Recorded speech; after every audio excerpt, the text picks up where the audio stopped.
4차 산업혁명으로 인해 디지털 경제의 핵심 자원으로 떠오르게 된 데이터는 일종의 재화로서 다음과 같은 특징을 갖는다. 우선 데이터는 정보로서 특정 용도에 사용되면 더 이상 그 외에 다른 용도엔 사용할 수 없는 대부분의 일반적 재화와는 달리 한 번 사용된 뒤에도 다시 사용될 수 있다는 점에서 비경합적인 성격을 띈다.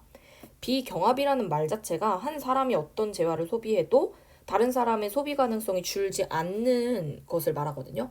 그래서 내가 어떠한 정보를 쓴다고 해서 다른 사람이 그 정보를 쓸 수 없거나 그렇지는 않아요. 근데 일반적 제한은 내가 이걸 먹으면 다른 사람들은 못 먹게 되는 상황이 있잖아. 그런 걸 경합이라고 하고요. 데이터 같은 애들을 비경합이라고 합니다.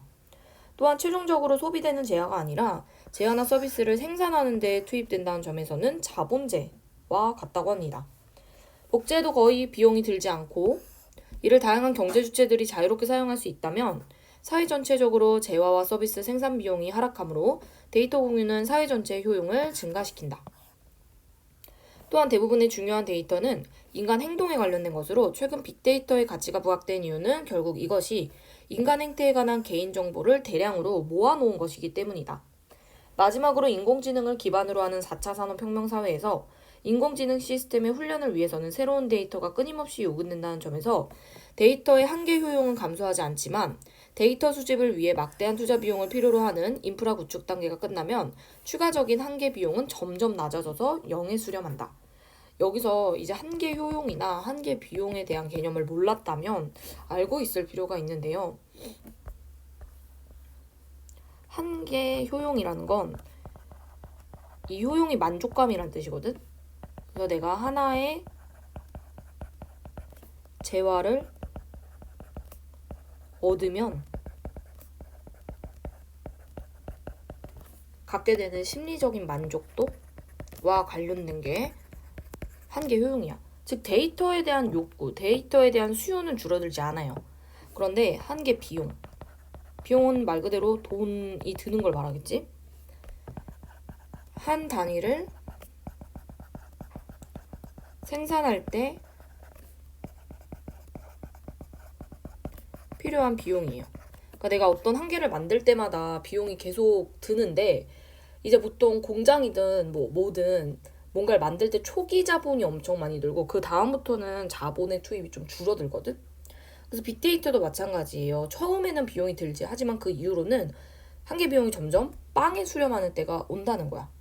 따라서 데이터를 수집 생성하여 빅데이터를 구축하는 기업은 무제한 생성하는 것이 최적화야. 왜? 무제한 생성에도 비용이 들지 않기 때문에. 다만 한계 효용도 감소하지 않는 그런 상황인 거죠.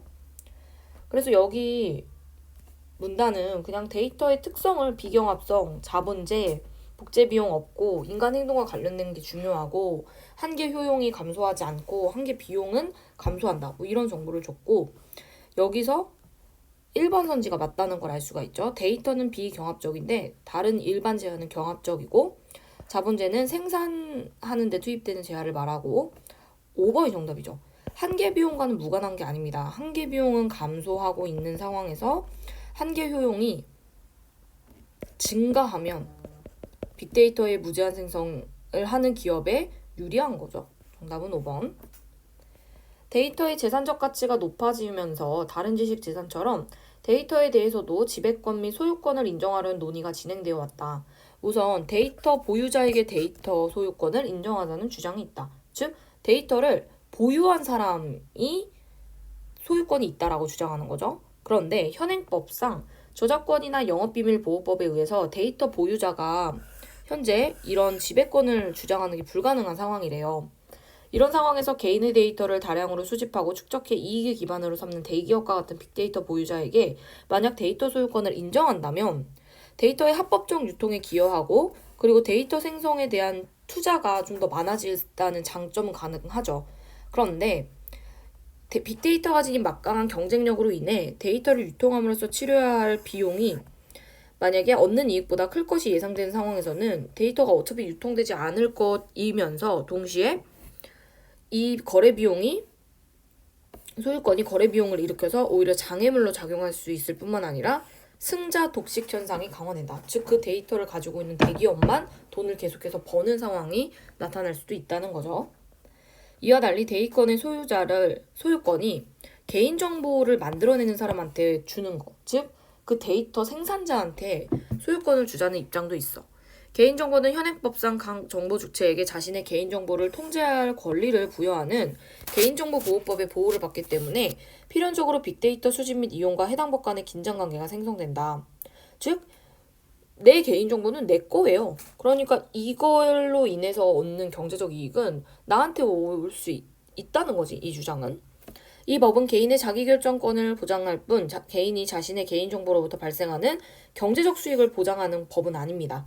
이러한 상황에서 빅데이터가 갖는 경제적 가치를 고려하여 사람들이 특정 기업의 플랫폼을 사용하면서 개인정보를 제공하는 데이터 노동을 규정하고 그 정보의 개용자에게 경제적 가치의 일부를 귀속해야 한다는 주장이 제기된 것이다. 이는 개인정보 제공자를 데이터 생산자이자 소유자로 간주하는 것이므로 개인정보가 지닌 빅데이터로서의 가치를 인식하지 못한 소비자가 적정하지 못한 대가를 받고 개인정보를 넘겨서 빅데이터를 수집 축적한 기업에 부가 집중된 현상에 대한 비판적 의식이 깔려있다. 이 위에 승자독식 현상에 대한 대안이 바로 이 니은과 관련된 거죠. 그러나 소비자가 적정하지 않는 대가를 받는다는 것은 데이터 소유권의 인정과는 상관이 없고 오히려 정보 주체의 데이터 소유권을 인정하는 건 데이터 보유자의 그것을 인정하는 것과는 비교할 수 없을 정도로 얘는 거래 비용이 더 들 수도 있대. 또한 소유권이나 배타적 지배권을 인정하는 이유는 일반적으로 데이터의 생산 유인을 높이기 위해서인데 빅데이터에 포함된 개인정보는 일상생활의 기록에 가까운 것으로 소유권 인정 여부와 상관없이 데이터 생성의 양은 유사하게 지속될 것이라는 점에서 정보 주체의 데이터 소유권을 인정하는 주장은 한계를 보인다. 즉, 데이터를 생산하자라는 그 유인을 높이는 게 지배권을 인정하는 건데 만약에 이게 개인정보처럼 여겨지게 되면은 뭐 내가 생활하는 모든 정보가 다 생산인 거잖아. 그래서 유인이라고 보기는 좀 어렵게 되겠죠. 네, 마지막 문단은 뭐 안 봐도 될 것 같고 원인을 기준으로 해결책을 나누진 않았고요. 뭐 변모양상 없고 정답은 이제 3번이고요. 인식의 변환 과정, 전문가의 이론 이런 건 없죠. 3번 현행 저작권법과 영업비밀보호법은 소유권을 보장하지 못한다. 근데 여기 지문에 보면 네, 이 문단에 나와 있었고 4번 현행법상 개인정보보호법은 개인정보를 통제할 권리를 주고 있다. 3문단에 나와 있었던 정보입니다. 3번 문제 기억은 데이터의 보유자한테 지배권을 주는 거고 니은은 데이터의 생산자에게 주는 거잖아. 둘 다 현행법에 한계가 있어요. 기억에서는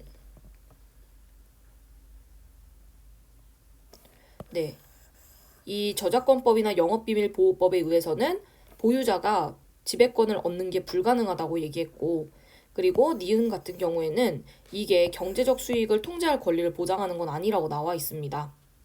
2번 둘 다 부작용이 있어요. 기억의 부작용은 승자독식 현상, 니은의 부작용은 거래 비용이 높다라는 거.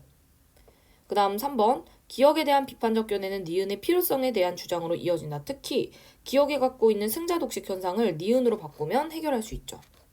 답이 4번인데 거래 비용은 둘 다 듭니다. 네, 얘 거래 비용 높이고요. 그리고 기억도 거래 비용을 일으킨다라고 나와 있습니다.